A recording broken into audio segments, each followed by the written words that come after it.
a man who persuaded his people to start a losing war, then defected to the enemy and taught them how to win. When his enemies decided to kill him, he switched sides to a third power, set them all against each other, and then returned to his homeland as a triumphant national hero. This is not the plot of a Hollywood blockbuster, but the real biography of Alcibiades, an Athenian politician and military leader. Alcibiades was born into the noble and wealthy Alcmaeonid family, coming into the world at the very heart of power, in the home of his guardian, the great strategist Pericles. From childhood, he absorbed the art of statecraft at the dinner table, listening to conversations about wars, alliances, and the fate of city-states. His mind was honed in conversations with Socrates, who, it is said, was the only person whose intellect Alcibiades felt something akin to awe for. This explosive mixture, aristocratic origins, proximity to power, wealth, and a sharp mind, multiplied by almost divine beauty, created a phenomenon. Athens was in love with him. He was the embodiment of their own ambitions, bold, bright, knowing no boundaries. His behavior often went beyond the bounds of propriety, but this only fueled public interest. He might show up at a dinner party completely drunk, or strike a respected citizen just for the sake of argument. The famous story of how he cut off his magnificent dog's tail is not simply an act of senseless cruelty. When the whole city gasped in outrage, Alcibiades calmly explained that he had done it on purpose. "Let the Athenians discuss my dog's tail," he said, "rather than something worse that I might have done." He played public opinion like a skilled lyre player, and the city willingly played along. He entered 7 chariots in the Olympic Games, an unheard-of audacity and extravagance, and took 1st, 2nd, and 4th place, bringing glory not so much to himself as to Athens. His popularity can be compared to how society today treats some eccentric billionaire genius who spends fortunes on ambitious projects, shocks the public, and changes the world in the process.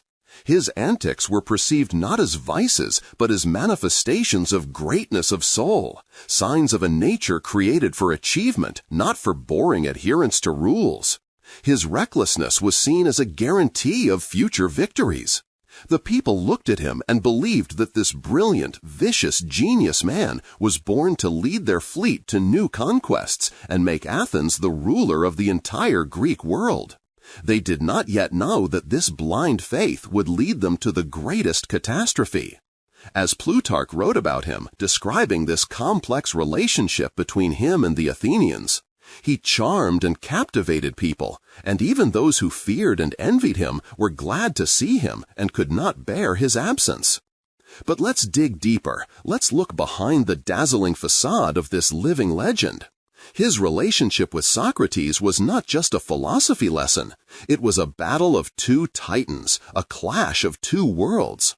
Socrates, ugly, poor, but possessing unyielding moral strength, saw in Alcibiades not just a spoiled aristocrat, but a rough diamond of incredible potential. He was the only one who dared to speak the truth to Alcibiades' face, to criticize his vices, to appeal to his reason rather than his vanity. Plutarch and Plato recount how Alcibiades, listening to Socrates' speeches, wept with shame for his empty and dissolute life and vowed to change. But as soon as he left the philosopher and plunged back into his familiar world of flattery and adoration, all his good intentions vanished. This was his eternal inner struggle. He understood what virtue was, but the temptations of power and pleasure were stronger. This duality, this awareness of his own wickedness, combined with a brilliant mind, made him such a tragic and dangerous figure. His rise to political prominence was no accident. He did not simply inherit influence, he earned it through bold and risky moves.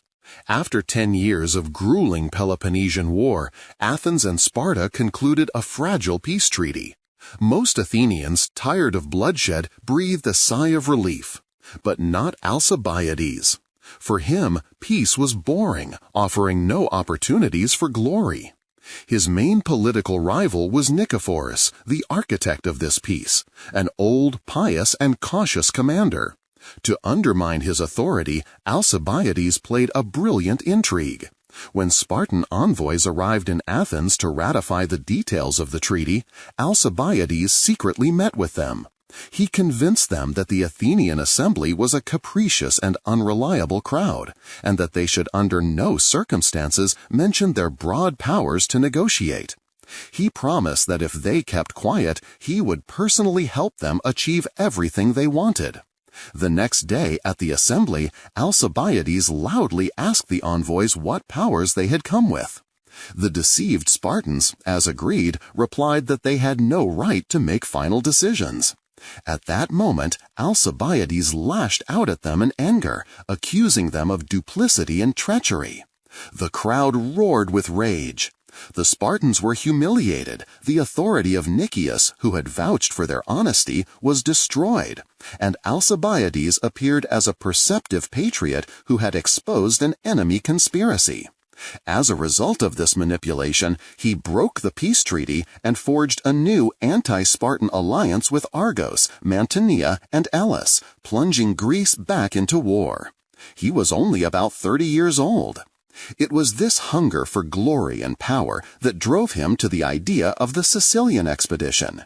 It was not just a military operation, it was a dream of a world empire. Sicily, with its rich cities, fertile lands, and strategic location, was to become Athens' springboard for the conquest of Italy, Carthage, and the entire western Mediterranean. In the popular assembly, he painted pictures of unimaginable riches that would flood into Athens, spoke of thousands of new slaves and subjects. He played on the basest instincts of the crowd, greed and pride. The cautious Nikephoros, understanding the disastrous nature of this venture, tried to object.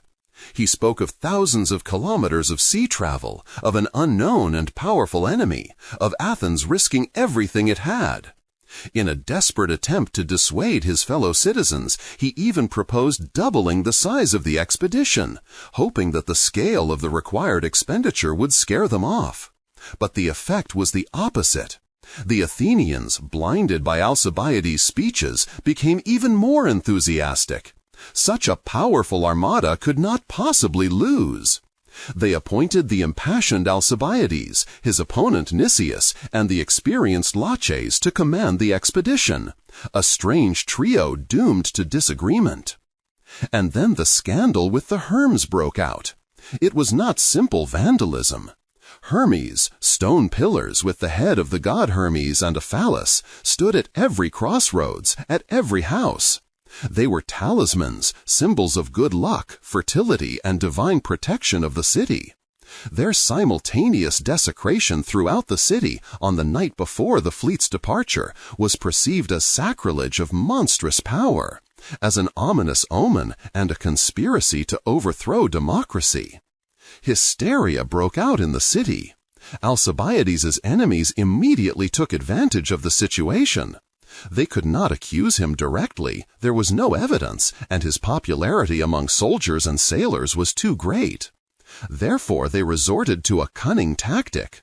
They declared that the investigation of such a serious matter would take time, and Alcibiades should go on the campaign as planned, and the trial would take place upon his return. In his absence, his enemies would have complete freedom to turn public opinion against him, fabricate evidence, and prepare an indictment. He demanded an immediate trial, but was refused. He sailed to Sicily, knowing that the axe was hanging over his head. And indeed, as soon as the fleet was far away, a real terror began in Athens. Informers accused dozens of people, and arrests and executions began. Against this backdrop, Alcibiades was sentenced to death in absentia, and his property was confiscated. The state ship Salamis was sent to Sicily to arrest him and bring him back to Athens to certain death. And here he made his choice: to betray in order to survive. He did not simply flee, he defected to Sparta, turning from an Athenian hero into enemy number one. His appearance in Sparta came as a shock. Imagine the most brilliant, most pampered, most eloquent Athenian, known for his love of luxury, appeared before the stern, taciturn Spartan elders, and he charmed them all again. He did not make excuses, but took action. He told them what they wanted to hear, but clothed it in the form of brilliant strategic analysis. "I did not betray my homeland," he said, "but the criminal regime that unjustly expelled me. The true enemies of Athens are those who are now in power." He revealed the entire plan for the Sicilian campaign to the Spartans. He convinced them that Athens' victory in Sicily would make them invincible and that there was no time to delay. On his advice, not a large fleet was sent to Syracuse, but only one man, the Spartan commander Philippus. But this man managed to organize the defense, inspire the Syracusans with fighting spirit, and ultimately lead them to complete victory over the huge Athenian army. Tens of thousands of Athenian soldiers were killed or sold into slavery in the quarries. It was a disaster from which Athens never recovered, and its architect was Alcibiades. But he did not stop there. He dealt a second, even more devastating blow. Until then, the war had been fought seasonally. In the summer, the Spartans invaded Attica, burned the crops, and left. Alcibiades advised them to change their tactics. He pointed to the town of Decilia, located a few kilometers from Athens. "Fortify a permanent garrison there," he said, "and you will cut off all land routes to Athens." The Spartans did so. Decilia became an unhealed sore on the body of Attica. The Athenians found themselves locked within their long walls all year round. They could no longer work their fields. The roads to their famous silver mines in Lavrion, the main source of state revenue, were cut off. More than 20,000 slaves, mostly craftsmen, fled the city to the Spartan camp. Life in Athens became a continuous siege. Every piece of bread had to be delivered by sea, which was expensive and risky. This single piece of advice caused Athens more harm than 10 years of previous war. Alcibiades, their former idol, methodically and cold-bloodedly strangled his native city. And yet, even after becoming Sparta's most valuable advisor, he remained an Athenian to the core. His mind was too flexible, his nature too artistic for the primitive straightforwardness of Spartan society. He despised them for their narrow-mindedness, and they envied his brilliance and influence. King August II, whose wife Timale he had allegedly seduced, hated him particularly.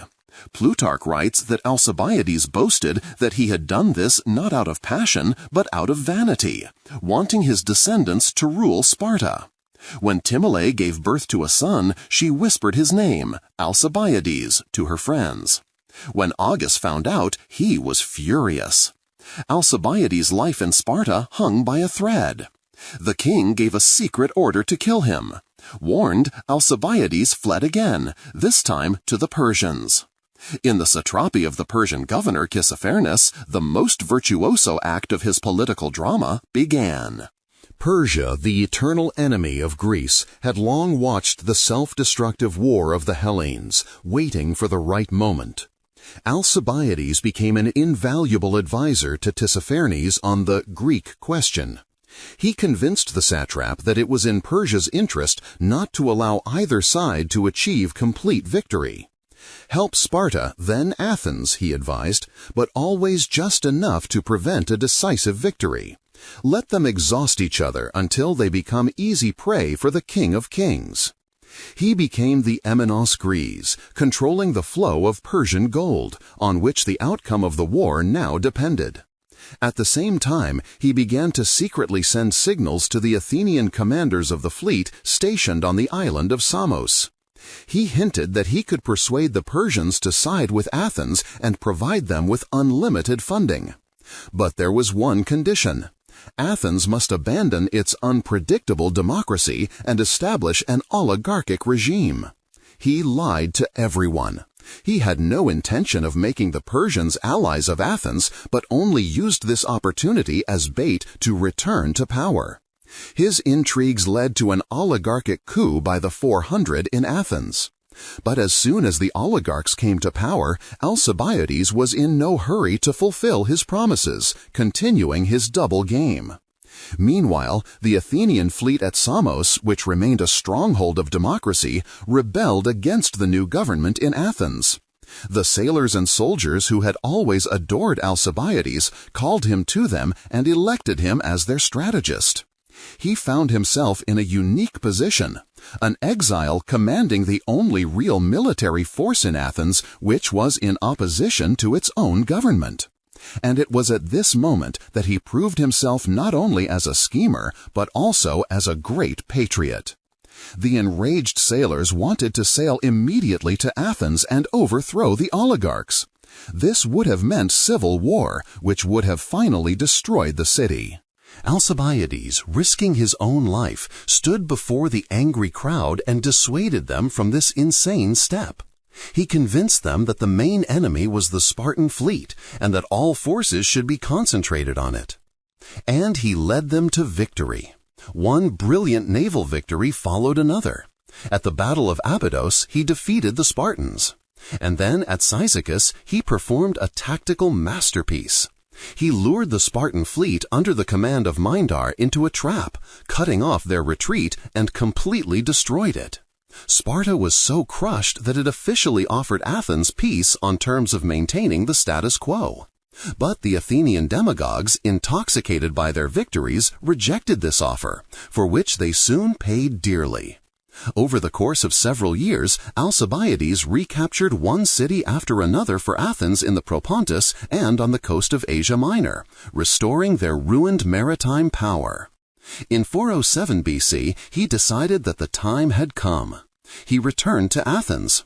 His ship, decorated with purple sails and trophies, slowly entered the harbor of Piraeus. He feared that he would be arrested right at the pier, but a triumph awaited him. The whole city poured onto the shore to greet their savior. People wept with joy, showering him with flowers and wreaths. All his crimes, all his betrayals were forgotten and forgiven.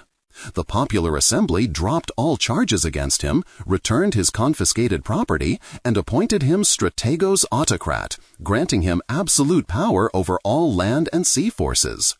This was the peak of his glory, a moment of absolute unity with the people he loved so much and had so cruelly betrayed. One of his first actions was to hold the Eleusinian Mysteries. The sacred procession from Athens to Eleusis, which had not been held for many years due to the Spartan garrison in Decelia, was resumed under the protection of his army. Alcibiades had not only won battles, he had restored the Athenians' gods and traditions. But the tragedy of his life was that he was a genius of war and intrigue, but not of long-term political construction. And the love of the crowd is an unstable thing. His enemies did not slumber. They merely lay in wait, waiting for his first mistake. And it was not long in coming. Having gone to raise money for the fleet, Alcibiades left his friend and helmsman Antiochus, a brave but short-sighted man, in command, with strict orders not to engage in battle with the Spartan fleet under the command of the talented new navarch Lysander. Antiochus, wanting to make a name for himself, disobeyed the order. He started a small skirmish, which escalated into a full-scale battle at Notium. The Athenians were defeated. From a military point of view, the defeat was insignificant, but from a political point of view, it was catastrophic. Alcibiades' enemies in Athens immediately accused him of negligence, of trading war for entertainment with his mistresses. Old suspicions and fears resurfaced. The Athenians, who had carried him on their shoulders just yesterday, were frightened by his enormous power and turned away from him. Without waiting for a new trial, Alcibiades went into voluntary exile to his estates in Thrace. This was his final and definitive break with Athens. Without his brilliant leadership, Athenian affairs quickly went downhill. 2 years later, at the Battle of Aegospotami, the Spartan Lysander destroyed the last Athenian fleet, and the city, exhausted by famine, surrendered, ending the 27-year Peloponnesian War. Even in exile, Alcibiades tried to save his city. Before the fateful battle of Aegospotami, he rode to the Athenian camp and begged the strategists to move the fleet to a safer place, offering them his help and that of his Thracian allies. But the Athenian commanders, jealous of his fame, arrogantly drove him away. A few days later, their fleet was destroyed because of their own carelessness. His death was like his life, cruel, sudden, and shrouded in mystery. After the defeat of Athens, he fled again to the Persians, hoping to persuade King Artaxerxes to take action against the growing power of Sparta. But Lysander, who had become the de facto ruler of Greece, understood the threat posed by Alcibiades' indomitable genius, even in exile. He demanded his death from the Persian satrap Pharnabazus. One night, the house where Alcibiades was sleeping with his mistress Timandra was surrounded by assassins. They set fire to the building to smoke him out. Alcibiades, wrapping his left arm in his cloak instead of a shield and clutching a dagger in his right hand, leapt out of the fire. The assassins, afraid to approach him even unarmed, shot him from a distance with bows and javelins. He fell without ever reaching his enemies. His faithful Timandra buried him, wrapping his body in her own expensive clothes. Thus ended the life of a man who was both the greatest asset and the greatest curse of Athens. He could have led them to unprecedented power, but his unbridled vanity and selfishness plunged them into the abyss of disaster. He played with the fate of all Hellas, but in the end he was a pawn in someone else's game, killed on the orders of those whom he himself had once brought to power. His influence over people was almost hypnotic, and he used it without the slightest twinge of conscience. In his youth, while wrestling in the Palestra, unable to break free from his opponent's grip, he simply sank his teeth into his arm. "You bite like a woman, Alcibiades," cried the opponent. "No," he replied without missing a beat, "like a lion." This story is the quintessence of his nature. He did not play by the rules. He made his own, and his goal was victory at any cost. Even his slight speech impediment, a slight lisp, did not sound like a flaw in his mouth, but rather a charming feature that was immediately copied by Athenian fashionistas. He was a trendsetter in everything from clothing style to manner of speech. The Battle of Potidaea was a key moment that tempered his character and bound him to Socrates with unbreakable ties. The young Alcibiades, fighting as a simple hoplite, was wounded and surrounded by enemies. Certain death was inevitable, but 40-year-old Socrates rushed to his aid, protecting the young man with his shield and sword and carrying him off the battlefield. Later, after the battle, the Athenian strategists awarded Alcibiades a wreath and full armor for his valor, although everyone knew that Socrates was the real hero. The philosopher himself insisted on this, convincing the judges that such a high honor would inspire the ambitious young man to new feats for the glory of his fatherland. Years later, in the disastrous battle of Delium for the Athenians, it was Alcibiades, serving in the cavalry, who saved Socrates, who was retreating on foot, by covering him from enemy horsemen. This exchange of lives, this bond forged in the din of battle, was deeper than any philosophical dispute. Socrates saw in him not only a spoiled young man, but also a warrior with unlimited potential, and Alcibiades saw in Socrates the only moral compass in his life, which he, alas, too often ignored. In addition to desecrating the Herms, Alcibiades and his friends were accused of an even more terrible sacrilege, parodying the Eleusinian mysteries. These were the most sacred and secret rituals in all of Greece, promising the initiated a better fate in the afterlife. Disclosure of their secrets was punishable by death. According to reports, Alcibiades, dressed in the robes of a high priest, performed a parody of the ritual in front of his drinking companions, revealing sacred formulas and rituals. For devout Athenians, this was worse than mere vandalism. It was a slap in the face to their faith. It was this accusation, not the broken statues, that became the final nail in his political coffin, turning him from a universal favorite into an outcast and blasphemer in the eyes of many citizens. The strategic plan behind the Sicilian expedition was much deeper than a simple desire for glory and wealth. Alcibiades, unlike many of his contemporaries, thought globally. He understood that the Peloponnesian War had reached an impasse. A head-on collision with the Spartan land army would have been suicide for Athens, and the Spartans could do nothing against the Athenian fleet. Sicily was the key to breaking this deadlock. Syracuse, the island's main city, was a powerful maritime power, allied with Sparta and supplying it with grain and resources. The capture of Syracuse not only deprived Sparta of an important ally, but also gave Athens control over the breadbasket of the entire region. It was a blow to the economic underbelly of the Peloponnesian League. Alcibiades dreamed of creating a Western empire that would surround Sparta and its allies, depriving them of resources and forcing them to surrender without a decisive battle on land.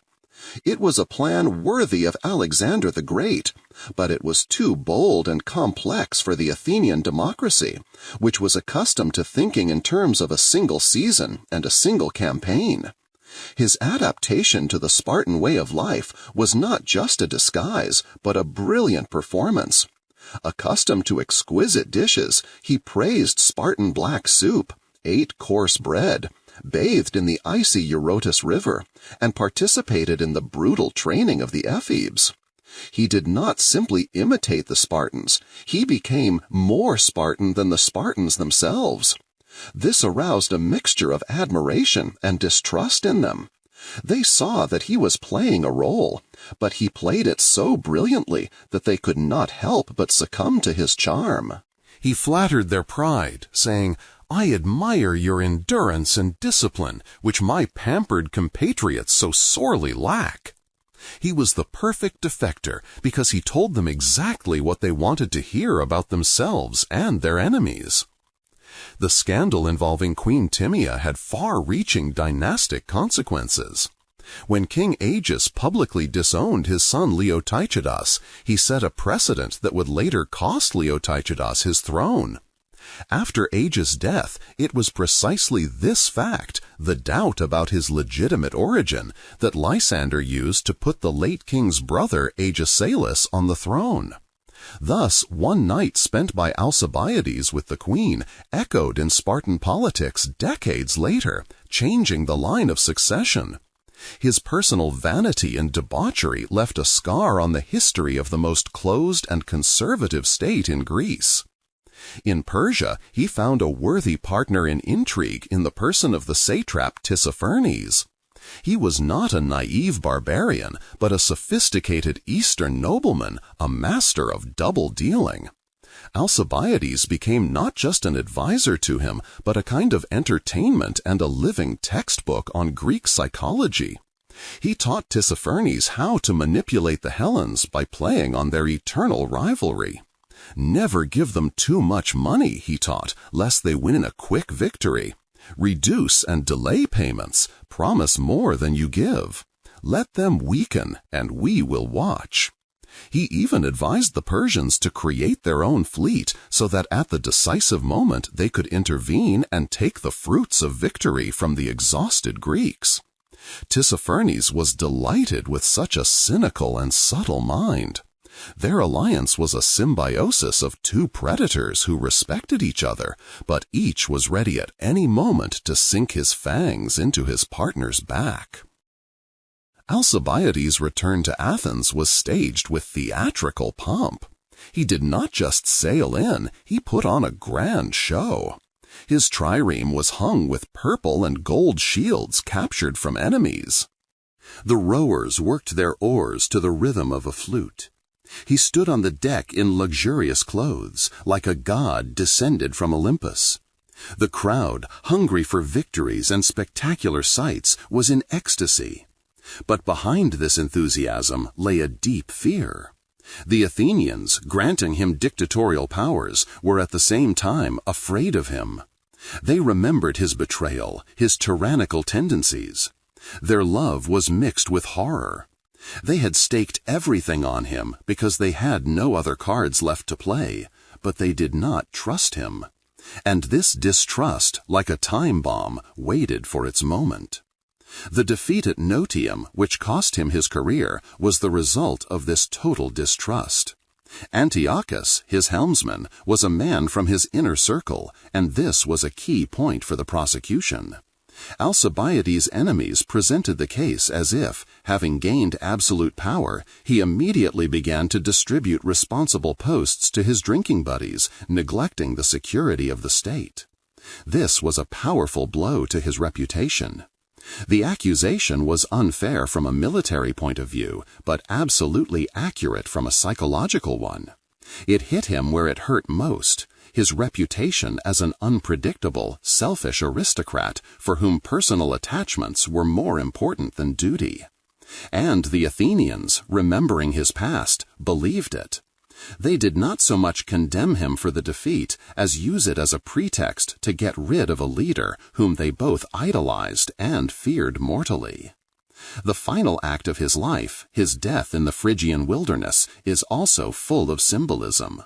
According to one version, his murder was not related to high politics, but to a woman. Allegedly, he dishonored a noble local girl, and her brothers, wishing to avenge the violated honor of their family, tracked him down and killed him. If this version is true, then his whole life comes full circle. He began his journey by conquering Athens with his beauty and charm, using his attractiveness as an instrument of power. And he ended it by falling victim to the very passions he was unable to control. His insatiable thirst for fame, power, and women, which had elevated him to the top, ultimately threw him into the grave. He did not fall by the sword of a Spartan hoplite or the dagger of a Persian assassin, but by a banal act of revenge for seduction. The greatest player of his time lost because he could not resist another beautiful figure on the board, without calculating the consequences of this move. It was a finale worthy of a Greek tragedy. The hero perishes not at the hands of the gods or enemies, but from a vice that was an integral part of his own genius.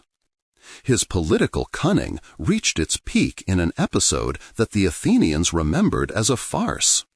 The enemies of Alcibiades and his main opponent, Nicias, decided to get rid of one of them by means of ostracism, a vote with clay shards, by which the citizens expelled from the city the politician they considered most dangerous.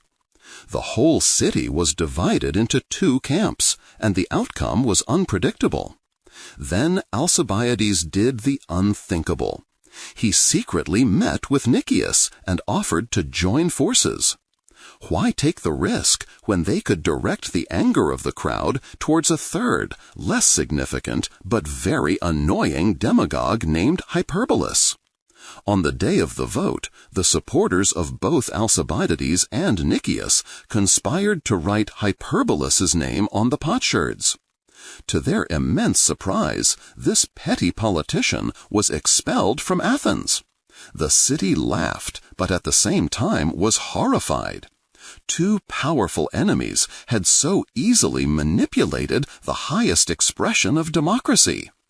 After this incident, the Athenians, feeling that the instrument of ostracism had been discredited, never used it again. Alcibiades did not just destroy his rival's career. He destroyed one of the foundations of the Athenian political system. His gift of persuasion was almost supernatural. Unlike Pericles, whose speeches were like the majestic and formidable statue of Zeus, Alcibiades' speeches were a living flame. He did not so much prove as seduce. He masterfully mixed logical arguments with crude flattery, personal attacks on opponents with pathetic appeals to the glory of their ancestors. He sensed the mood of the crowd like a predator senses the wind, and could change his argument on the fly if he saw that his words were not resonating. His slight lisp, which he made no attempts to hide, gave his speech an intimacy and trustworthiness that disarmed his listeners. He could make the Athenians believe in the most fantastic projects because, listening to him, they began to believe in their own boundless greatness. He did not just offer them a plan, he offered them a dream of themselves, and they were ready to give everything for that dream. But while politicians and aristocrats feared him, ordinary soldiers and rowers on triremes idolized him. Why? Because he was one of them when it mattered. He remembered the names of hundreds of sailors, could easily sit with them by the fire and share their meager food, telling stories and listening to their complaints. He promised them not only glory for Athens, but also rich spoils for their pockets. And he always kept his word. In battle, he did not hide behind the backs of his bodyguards, but fought in the front ranks, instilling confidence in his soldiers. This connection with the army and navy was his main trump card. He knew that as long as the soldiers were behind him, no political intrigues in Athens could threaten him. This popular love was his shield and his sword, and it was this that allowed him to return from exile as a triumphant hero. The Battle of Cyzicus became a textbook example of naval warfare. The Spartan fleet under the command of Mindar stood in the harbor, feeling safe. Alcibiades divided his forces. The main part of the fleet under his command hid behind the cape. He sent only a small detachment forward to lure the Spartans out of the harbor. Mindar, seeing a handful of Athenian ships, contemptuously rushed in pursuit, counting on an easy victory.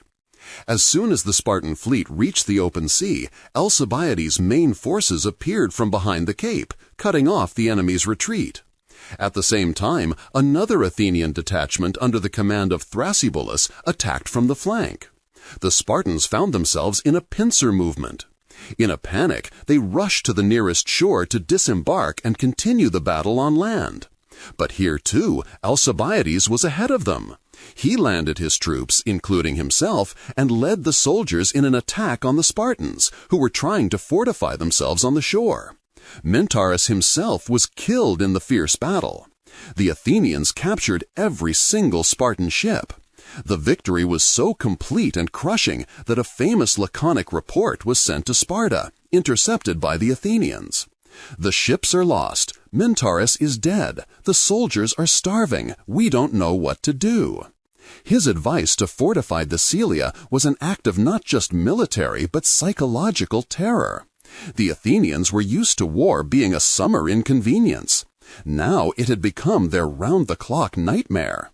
They could not leave the city walls without risking falling into the hands of a Spartan patrol. From the hill in Celia, the Spartans could see everything that was happening in Athens, the smoke from sacrifices, the glint of weapons during training exercises.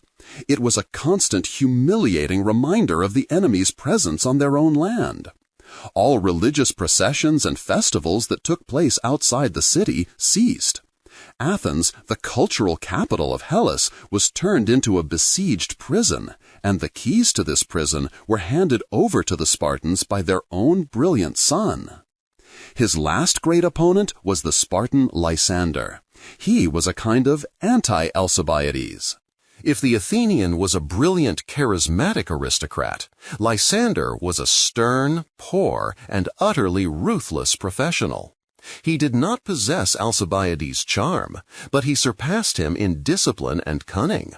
He did not try to charm the Persian satraps, but simply obtained regular and full funding from them by proving his reliability. He did not forgive mistakes and did not rely on inspiration, but methodically built his military machine. Their confrontation was a clash of two styles, two philosophies of war. Brilliant improvisation versus an ironclad system. And in the end, the system, backed by Persian gold, proved stronger. When news of the defeat at Aegospotami reached Athens, the city was gripped by horror. Xenophon writes that no one slept in Athens that night. Cries and screams of despair carried from Piraeus along the long walls to the city itself, passing from one person to another. They mourned not only their dead husbands and sons, they mourned their empire, their freedom, their future. And in this universal grief, a bitter thought surely resounded. We drove away the only man who could save us. He warned us, and we laughed at him. It was not just a military defeat. It was a sentence passed by Athenian democracy on itself for its envy, fickleness, and inability to cope with the genius it had created. So, who was he, Alcibiades? A patriot who used any means necessary to elevate Athens? Or a cynical traitor for whom his own glory and power were more important than anything else in the world? The truth is that he was both. His brilliant mind was unrivaled in strategy and diplomacy, but his unbridled ego recognized neither loyalty nor honor. He was a mirror of his era, brilliant, cruel, and full of contradictions. His story is a timeless reminder that the line between genius and villainy can sometimes be frighteningly thin, and that the greatest talents, unrestrained by morality, can bring only destruction.